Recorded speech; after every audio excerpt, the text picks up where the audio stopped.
ఇది ఒక మహమూద్ ముచ్చట కాదు, ఇది రాష్ట్రంలో అందరి మనసులకు ఇది ఏమైనా ఉపాయం ఉన్నదా ఈ సన్నాస నాయకులు పడాలి.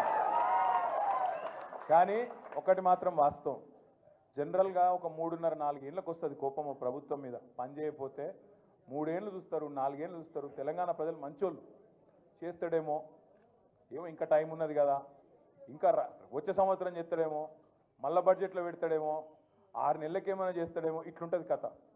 కానీ రేవంత్ రెడ్డి కాడికి వచ్చే వరకు మాత్రం సంవత్సరం లోపట్నే ఆ నీలి రంగు నక్క మొత్తం వర్షంలో తడిసింది, అసలు రంగు బయట పడ్డది. ఎప్పుడు ఈ నక్కను వదిలించుకుందామని తెలంగాణ సమాజం మొత్తం ఇవాళ ఎదురు చూస్తూ ఉన్నది. ఇది వాస్తవం, 1-2 కాదు, ఎన్ని అబద్ధాలు. ఈ 6 గ్యారంటీలు, 420 హామీలు, నేను వాటి గురించి చెప్పా. ఫ్రీ బస్ అన్నాడు, తులం బంగారం అన్నాడు, స్కూటీ అన్నాడు, మన్నన్నాడు, మశానం అన్నాడు, ఏది లేదు, ఉన్నదే పోయింది. ఉన్న రైతు బంధే ఎగ్గొట్టినోడు కొత్త ఏమని ఇస్తాడా? ఇలా ఊరికి అమ్మతోడు చెప్తున్నా, ఇంకొకడు అయితే ఇంకొకడు రేషం ఉన్న మనిషి అయితే ప్రజలు తిట్టే తిట్లకు ఎప్పుడో చచ్చిపోతుండే. రేవంత్ రెడ్డి కాబట్టి బతుకున్నాడు, పురాగా సిగ్గు తప్పినోడు, పురాగా ఇజ్జత్ లేనోడు కాబట్టి బతుకుతున్నాడు. కానీ ఇంకోడైతే ఎప్పుడన్నా ఆయన ఓ బకెట్లో నీళ్లు పోసుకొని ఆయన నీళ్ళలో దుంగి చచ్చిపోతుండే. అరే రామ, ఏం తిట్టుడు అది? మేము కూడా విన్నాం, మస్తుగా విన్నాం. కానీ అవి ఏం తిట్లు నాయన? ఆడ మూసి ఒడ్డు పొంట పోయి ఇక్కడ గొట్టం పెట్టుడు ఆలస్యం, ఏడున్నాడు రమ్మను అని. అరే గంత కోపం ఏంద్రా పోయేట? మామూలు కోపం లేదు ఒక్కొక్కలకు. రమ్మను, ఇప్పుడు ఇక్కడ రమ్మను దమ్ముంటే. నిజంగా చెప్తున్నా, రేవంత్ రెడ్డి గారు కెమెరాలో చూస్తున్నావు, ఇక్కడ పోలీసు వాళ్ళు కూడా ఉన్నారు, నీ వాళ్ళు నాకు ఎరికే. రేవంత్ రెడ్డి యాది పెట్టుకో, యాడికి పోయినా ఒక 500-600 మంది సెక్యూరిటీని పెట్టుకుని, లేకపోతే మాత్రం ఈ బలగొట్టేటట్టున్నారు ప్రజలు. ఎక్కడికి పోయినా మాట్లాడతారు, అక్కడక్కడ డైలాగులు కొడుతుంటారు రేవంత్ రెడ్డి. మగోడి అయితే రా, అప్పుడప్పుడు ఆగురా అయ్యాను, మీలో లేదు చెవులలో మీలో లేదురా పోయి ఆగు. అక్కడక్కడ మాట్లాడుతుంటాడు. కేసీఆర్ దమ్ముందా అంటాడు, కేసీఆర్ అంటాడు. నేను అంటున్నా, కేసీఆర్ కావాలంటే ఈయనకు మన సోషల్ మీడియాలో పోస్టులు పెట్టే పిల్లగానే తట్టుకోలేకపోతుండే ఈయనకడ కేసీఆర్ కావాలన్నాడు. అవసరమా? ఈ చిట్టినాయుడు గింత మనిషి వీడు, వాడు మళ్ళీ చిట్టెల్క గాయన కంటే కేసీఆర్ కావాలన్నాడు. అందుకే మేము చెప్పినాం మొన్న, అంత లేదు నీకు, చేతనైతే అక్క అడిగింది. ఇలా పొద్దున జగదీష్ అన్న కూడా చెప్పిండు. ఏం చెప్పిండు? ఇప్పుడు అసెంబ్లీ నడుస్తుంది కదా, రేవంత్ రెడ్డి గారు నాకు ఈ భాష ఇష్టం ఉండదు నిజంగా చెప్పానంటే, కానీ తప్పదు అప్పుడప్పుడు. నాకు నిజంగా అప్పుడప్పుడు నాకు ఇష్టం ఉండదు. నేను చదువుకున్నా, రేవంత్ రెడ్డి లెక్క నేను ఆడ ఈడ ఆవారా తిరిగినోని కాదు. చదువుకున్నా, కష్టపడ్డా, నేను ఎక్కడో పోయి బయట దేశంలో పోయి కొంత ఉద్యోగం సంపాదించుకున్నా, కొంత పేరు సంపాదించుకున్నా, నాకు ఇష్టం ఉండదు. కానీ ఇక కుక్కగాడుకు చెప్పు దెబ్బ అన్నట్టు ఇస్తుంటోళ్ళకి ఇట్లే చెప్తేనే అర్థమవుతుంది. అందుకే చెప్తున్నా, రేవంత్ రెడ్డికి అడుగుతా ఉన్నా నేను, రేవంత్ రెడ్డి నువ్వు నిజంగానే మగాడివే అయితే అసెంబ్లీ నడుస్తుంది కదా, 15-20 రోజులు పెట్టు. మొదలు 10-15 రోజులు మొత్తం రాష్ట్రంలో ఉన్న ప్రజల సమస్యలు మాట్లాడదాం, లగచర్ల మాట్లాడదాం, గురుకుల పాఠశాలలు మాట్లాడదాం, అక్కడ ఉన్న సమస్యలు మాట్లాడదాం, రాష్ట్రంలో నువ్వు చెప్పిన 6 గ్యారంటీలు మాట్లాడదాం, ఆటో డ్రైవర్లు ఎందుకు చచ్చిపోతున్నారో మాట్లాడదాం, చేనేత కార్మికులు ఎందుకు చచ్చిపోతున్నారో మాట్లాడదాం, బోనస్ ఎందుకు ఇస్తలేవో మాట్లాడదాం, మిగతా అన్ని విషయాలు మాట్లాడదాం. నీకు ఇష్టం ఉన్నంత కాలం రాష్ట్రం అప్పుల పాలైందని తప్పుడు ప్రచారం చేస్తున్నావు కదా, అది కూడా మాట్లాడదాం. నువ్వు నిజంగానే మొగాడు అయితే 10 రోజులు ఇదంతా ఒడిచిపోయినాక మిగిలిన 4-5 రోజులు ఉన్నాయి కదా, ఈ స్కాము ఆ స్కామ్ అంటున్నావు కదా, మొగోనివైతే అసెంబ్లీలో చర్చ పెట్టు, అక్కడనే సమాధానం చెప్తా నీకు, అసెంబ్లీలోనే చెప్తా ఉన్నా. ఈ ఫార్ములా ఆ ఫార్ములా అంటున్నావు కదా, ఏ ఫార్ములా అన్నదే నీ ఇష్టం, తీసుకురా అసెంబ్లీలో పెట్టు. 4 గోడల మధ్యన క్యాబినెట్లో కూర్చొని ఎవరిని ఎట్లా లోపల పెట్టాలి, ఎవరి మీద ఏం కేసు పెట్టాలి, ఎవరిని ఎప్పుడు నూకాలి, ఇది కాదు ప్రభుత్వం చేయాల్సిన పని. ప్రభుత్వం చేయాల్సిన పని ప్రజాహితమైన పని చేయాలి, ప్రజలకు మంచి చేసే ఆలోచన చేయాలి. ఎప్పటి నుంచి మరి కొత్త రేషన్ కార్డులు ఇవ్వాలి, ఎప్పుడు పెంచిన పెన్షన్లు ఇవ్వాలి, ఎప్పుడు 6 గ్యారంటీలు అమలు చేయాలి, ఎప్పుడు 420 హామీలు అమలు చేయాలి. బీసీ డిక్లరేషన్లో చెప్పినావు, రైతు డిక్లరేషన్లో చెప్పినావు, విద్యార్థి డిక్లరేషన్ అని చెప్పినావు, ఎస్సీ ఎస్టీ డిక్లరేషన్ అని చెప్పినావు. వాటిలో చెప్పిన మాటలు ఎప్పటి నుంచి అమలు చేస్తావో గవి చర్చ చేయాలి క్యాబినెట్లో. గవేవి లేవు. మీరు చూస్తున్నారు ఎంత ఎంత ఎక్కింది అహంకారం నెత్తికంటే. మొన్న మీరు చూసిండ్రు, ఢిల్లీలో ఇండియా టుడే అని ఒక టీవీ ఆడ చర్చ పెట్టింది, రేవంత్ రెడ్డి వేయండు. పోతే అక్కడ అడిగినరు వాళ్ళు, ఏం సార్ నువ్వు ఎవరిని పడితే వాళ్ళని జైల్లో పెడుతున్నావట, ఏం సంగతి అంటే నేను ఎవరిని పెట్టినా అన్నాడు.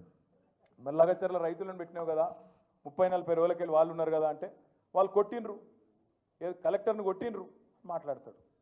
కలెక్టర్ ఏమో నన్ను ఎవడు కొట్టలేదని చెప్తాడు, కలెక్టర్ ఏమో నా దాడే జరగలేదు కొట్టనే లేదు ఎవడని కలెక్టర్ చెప్తాడు. కానీ రేవంత్ రెడ్డి మాత్రం కొట్టినరు అని చెప్తా ఉన్నాడు. నేను ఒక్క మాట అడుగుతున్నా, దయచేసి మీరు గుర్తుపెట్టుకోండి. ఒక లగచర్లలో రైతులనే కాదు, ఇలా సోషల్ మీడియాలో పోస్టులు పెట్టే పిల్లలకు ఎస్ఐలు ఫోన్ చేస్తున్నారు, సిఐలు ఫోన్ చేస్తున్నారు, డిఎస్పీలు ఫోన్ చేస్తున్నారు. నేను చెప్పేది కరెక్టేనా? ఫోన్ చేసి బెదిరిస్తున్నారు. ఎందుకు బిడ్డ మీకు లోపల పెడతాం, కేసులు పెడతాం, లోపలేస్తాం అని మాట్లాడుతున్నారు. ఇప్పుడే ప్రవీణ్ గారు చెప్పినట్టు కోస్గిలో మీరు ఇక్కడికి వస్తుంటే, హైదరాబాద్లో మీ పార్టీ ఆఫీస్కి మీరు వస్తుంటే, మీ ఇంటికి మీరు వస్తుంటే ఆడబెట్టి మీ మీద పీడీ యాక్ట్ పెడతాం లోపలేస్తాం అని బెదిరించుడు. దాంతోపాటు ఎల్ఎన్టీ ఎల్ఎన్టీ అనేది ఒక పెద్ద కంపెనీ, హైదరాబాద్లో మెట్రో కట్టిరు. ఆయన మొన్న మదినప్పుడు హైదరాబాద్కి వచ్చిండు. వచ్చి ఆయన విలేకరులతో మాట్లాడుకుంటూ ఒక మాట అన్నాడు. ఏమన్నాడు? ఈ ఫ్రీ బస్సు పెట్టినాక మాది కొద్దిగా తగ్గింది గిరాకీ అన్నాడు. అంటే రేవంత్ రెడ్డి ఏమంటాడు ఎరికేనా, నూక్కుని రావని లోపల అంటాడు. అరే అది ఉన్నట్టు చెప్పుడు కూడా తప్పేనా? చెప్పుడే కాదు, ఇండియా టుడే టీవీలో చెప్తుండు అని నూకుమన్నా నేను నూకుమంటే వాడు బొంబాయి వారిపోయింది అంటుండు. అంటే నీకు ఎవరు ఖిలాఫ్ ఆఖరికి పాపం. కానీ ఇది ఏం తప్ప? ఇంకా యాక్టరు, సినిమా యాక్టరు, ఈయన పేరు మర్చిపోయాడు. ఆయన చెప్పేటప్పుడు పేరు మర్చిపోయాడు. తెలంగాణ సీఎం అని చెప్పి అటు చూసిండు కొద్దిగా. మనోనికి ఆయన ఎక్కడో తలిగింది. అయితే నేనేమంటున్నా, గింత అన్యాయం అని పేరు మర్చిపోతే జైలు పెడతావు. ఇక గట్లా తయారైండు మన చిట్టినాయుడు.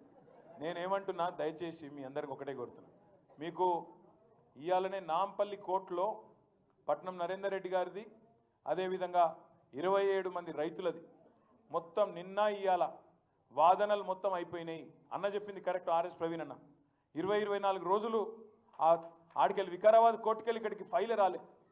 అప్పుడు మళ్ళీ పీపీ లేకుండే. మళ్ళా మన పట్నం నరేందర్ రెడ్డి భార్య శృతి, తర్వాత మన నాయకులు, మన లాయర్లు, మన లీగల్ సెల్లోళ్ళు పాపం అందరు తనలాడి ఆడ హైకోర్టులో రిజిస్ట్రార్ దగ్గర పోయి ఇట్లా ఉన్నది పరిస్థితి, 24 రోజులు అమాయకులు పాపం వాళ్ళు జైలు ఉన్నారు, ఇది అన్యాయం అంటే నిన్న ఈరోజు వాదనలు పూర్తయినాయి. మరి అన్ని అనుకూలిస్తే అంతా మంచిగా జరిగితే రేపు తీర్పు వెలువడే అవకాశం ఉంది. మంచి జరగాలని చెప్పి మనస్ఫూర్తిగా ఆశిద్దాం, మంచి జరగాలని మనస్ఫూర్తిగా అందరం కోరుకుందాం. దబ్బన మనకు అనుకూలంగా తీర్పు రాకపోతే వెంటనే హైకోర్టుకు పోదాం, అవసరమైతే సుప్రీంకోర్టు దాకా కూడా పోదాం. వదిలిపెట్టద్దు, ఎట్టి పరిస్థితుల్లో రాజీ పడద్దు. ఒక్క మాట నేను మిమ్మల్ని కోరుతా ఉన్నా. మేము పోయినాం, సంగారెడ్డి జైలుకి పోయినాం, చెర్లపల్లి జైలుకి పోయినాం. ఎక్కడైతే నరేందర్ అని ఉన్నాడో పోయి కలిసినాం.